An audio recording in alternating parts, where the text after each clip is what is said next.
बिस्मिल्लाहिर्रहमानिर्रहीम अस्सलाम वालेकुम दोस्तों। उम्मीद करता हूँ आप बिल्कुल ठीक ठाक होंगे दोस्तों। जनवरी 2024 है और आज की वीडियो में ओमान ड्राइविंग लाइसेंस के हवाले से आपके साथ एक छोटी सी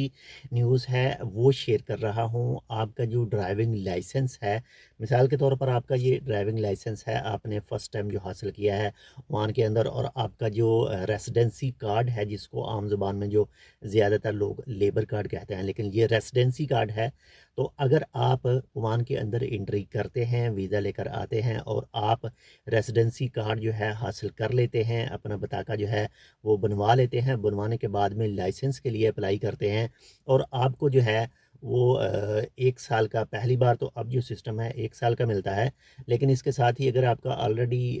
पुराना लाइसेंस है तो आपको 2 साल का मिलेगा। जो जिनके पास पहले थे, उनके पास जो 10 साल के थे, कुछ 5 साल के थे।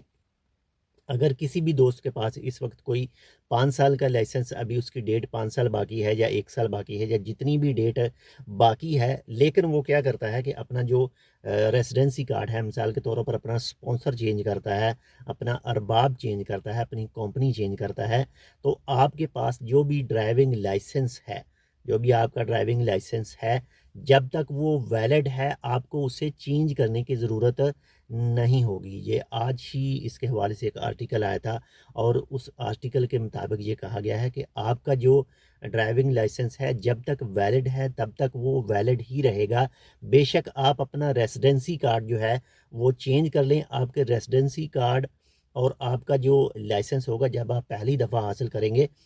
तो आपके रेसिडेंसी कार्ड का नंबर और आपके लाइसेंस का नंबर जो है वो सेम होता है, लेकिन खुदा ना खास्ता किसी भी वजह से आप अपना जो वीज़ा है, अपनी कंपनी चेंज करते हैं, लेकिन आपके रेसिडेंसी कार्ड जो है उसके रेसिडेंसी कार्ड और जो ड्राइविंग लाइसेंस है उसके ऊपर कोई इफ़ेक्ट नहीं पड़ेगा। जब तक आपका ड्राइविंग लाइसेंस वैलिड है तब तक बिल्कुल ओके है, कोई मसला नहीं है। जैसे ही आपका जो ड्राइविंग लाइसेंस है ख़त्म हो, तो रॉयल ओमान पुलिस की तरफ से कहा गया कि आपने फ़ौरन जो है वो रॉयल ओमान पुलिस के ऑफ़िस में रब्ता करना है और अपना जो ड्राइविंग लाइसेंस है उसे अपडेट करवा लेना है।